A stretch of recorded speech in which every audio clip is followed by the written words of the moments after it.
नमस्कार सभी को। कैसे हो पौधों की नशेड़ियों, हे प्लांटहोलिक्स। पीहू, मेरा प्यारा सा पीहू, कुछ दिनों से थोड़ा सा सुस्त लग रहा था। पत्तियां भी उतनी चमकदार नहीं थी और जैसे कि उसकी ग्रोथ रुक गई हो। मुझे लगा कि कुछ तो गड़बड़ है, शायद उसकी मिट्टी अब थक चुकी है। और हाँ, क्यों ना थके, पिछले 1.5 साल से मैंने उसकी रिपोर्टिंग ही नहीं की थी।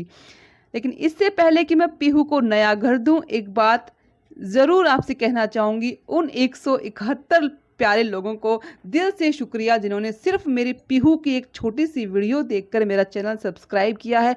सच में ये सिर्फ मेरा नहीं, अब तो ये हम सब का पीहू बन गया है। अब चलिए आप सबका औपचारिक इंट्रोडक्शन करवा देती हूँ। ये है मेरा जेड प्लांट, जिसे मैंने टोपियारी में पीकॉक शेप दिया है और इसका नाम है पीहू। देखिए ना कितना रॉयल और ग्रेसफुल लग रहा है, एकदम मोर की तरह। अब क्योंकि पीहू को चाहिए एक नई शुरुआत, तो चलिए उसकी रिपोर्टिंग शुरू करते हैं। इसकी पुरानी मिट्टी अब काफ़ी सख्त हो चुकी है और नीचे से इसकी जड़ें भी जो है मुझे दिखाई नहीं दे रही हैं। इससे मुझे ये लग रहा है कि हो सकता है जड़ों की ग्रोथ रुक गई हो। मतलब अब उसे ज़रूरत है एक बड़े और फ्रेश गमले की, या फिर यूँ कहें एक नई मिट्टी की। तो सबसे पहले मैं उसे प्यार से उसके पुराने गमले से निकालती हूँ। देखिए जड़ें जो हैं वो इसकी ज़्यादा डेवलप नहीं हैं, क्योंकि विंटर सीजन में जेड प्लांट में पत्तियां अक्सर गिरती हैं, लेकिन उसके बाद नई पत्तियां इसमें ज़्यादा आनी चाहिए थी, लेकिन इस बार नहीं हुआ। पौधा एकदम अच्छा है, हेल्दी है। बस सोचा इसको थोड़ा और हेल्दी बनाएं और नई नई पत्तियां ताकि आएँ, क्योंकि ब्रांच जो है वो नई नहीं आ रही है इसके अंदर कटिंग करने के बाद भी। और इसलिए मैंने इसको बाहर निकाला, क्योंकि मिट्टी बहुत सख्त हो गई है। तो मुझे लगा जड़ों का जाला बन गया होगा, लेकिन मैंने देखा मिट्टी सख्त हो गई थी, जड़ें भी नहीं फैल रही थी और पौधा जो है वो अकड़ गया था। ज़्यादा खराब हालत तो नहीं थी, क्योंकि कोई भी जड़ गली हुई नहीं थी। सबसे इम्पोर्टेंट बात यही थी, सबसे अच्छी बात मुझे यही लगी कि 1.5 साल तक संभालने के बावजूद भी जड़ें इसकी हेल्दी थी, हालांकि ग्रोथ उनकी कम थी। मजबूत तो हैं जड़ें, लेकिन अब परेशान भी लग रही हैं, जैसे कह रही हूँ थोड़ी राहत दे दो यार। तो इस तरह से मैंने जड़ों को साफ़ किया। अब मैं उसकी जड़ों से पुरानी मिट्टी धीरे धीरे हटा दी मैंने, और बहुत ज़्यादा मैंने इनको नहीं छेड़ा, क्योंकि जड़ें वैसे ही बहुत कम हैं। बस हल्के हाथ से अगर कोई सड़ी गली जड़ मिले तो उसे हटा देते हैं, ताकि बाकी की ग्रोथ जो है वो अच्छे से होती रहे। पीहू के लिए मैंने नई मिट्टी बनाई है, एक खास तरह की मिट्टी, वो मैं आपको अभी तो सबसे पहले चलते हैं मेरे इस सोने के भंडार की तरफ, जो कि है मेरा कंपोस्ट बिन। और इसमें कंपोस्ट जो है बहुत अच्छी तरह से रेडी हो रखी है। देख रहे हैं आप, ये मिट्टी नहीं है, ये है कंपोस्ट। घर से, किचन से निकले हुए छिलकों के, सब्जी के छिलकों के, फलों के छिलकों का बनाया हुआ ये खाद है। इसका एक पार्ट मैंने ले लिया है, एक पार्ट मतलब मैंने प्लेट ले ली है, समझ लीजिए आधी ले ली है। और ये पूरी दूसरी वाली एक वैसी ही सेम प्लेट मैंने भर के ले ली है बजरी की। ये दो आप देख सकते हैं सामने के सामने। और आप जो ये क्यारी देख रहे हैं, इसके अंदर ऑलरेडी मेरे पहले से मिक्स है गोबर की खाद, कोकोपीट थोड़ी सी, और गार्डन सोइल, वो पहले से ही उसमें मिक्स है। तो आप देख सकते हैं ये चारों की चारों चीज़ें मैं मिला रही हूँ जेड प्लांट के लिए। बजरी मैं हमेशा अपने हर सेकुलेंट प्लांट में ज़रूर मिलाती हूँ, चाहे वो कौन सा भी सेकुलेंट प्लांट हो, क्योंकि पानी जो है वो रुकना नहीं चाहिए। और ये वाला एक जो फंगिसाइड है मैं हमेशा ऐड करती हूँ। फिर से मैं रिपोर्ट कर रही हूँ, इसको सारी की सारी मिट्टी को अच्छे से मिक्स कर लिया है। तो इस तरीके से पीहू के लिए मैंने बना डाली है एक खास मिट्टी, जिसमें 40% गार्डन सॉइल है, 30% रेत है और 30% वर्मी कंपोस्ट, और आप बोल सकते हैं उसमें थोड़ी बहुत गोबर की खाद भी है। दोनों मिला के 30% लगा लीजिए आप। ये मिट्टी हल्की है, सांस ले सकती है और जड़ें इसे बखूबी पसंद करेंगी। अब क्योंकि मैं इसकी जड़ें ज़्यादा कुछ अभी नहीं हुई हैं, तो गमला जो होता है ये बोनसाई का रूप ले चुका है। आपको मैं बता दूं, जो बोनसाई होती हैं, टोपियारीज होती हैं, उनको बड़े गमले की ज़रूरत नहीं होती है, क्योंकि फिर वो जड़ें ज़्यादा नीचे तक जाएंगी और पौधा ऊपर से ग्रोथ कम करेगा।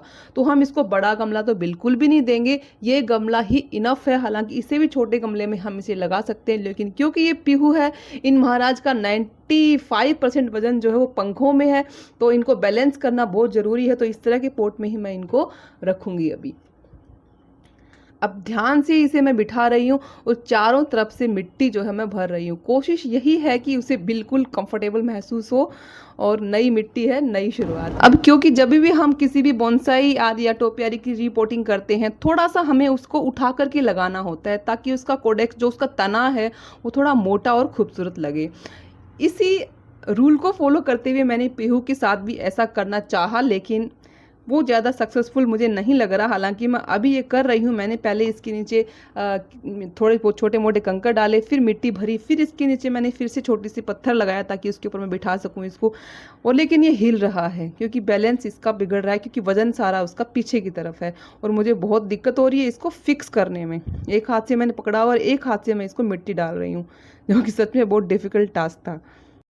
और ये कुछ नारियल, जो सूखा नारियल होता है उसके जो ऊपर का जो छिलका होता है उसको मैंने पेंट कर लिया था। मैंने इसको एक बीटल का रूप दिया था। मैं इसको इसके नीचे रख रही हूँ एक सपोर्ट के फॉर्म में, ताकि इसके पंख जो हैं वो उस पर रखे जा सकें और इसके रूट्स जो लटके नहीं नीचे की तरफ, और एक सपोर्ट इसको मिल सके और ये ऐसे टिक सके।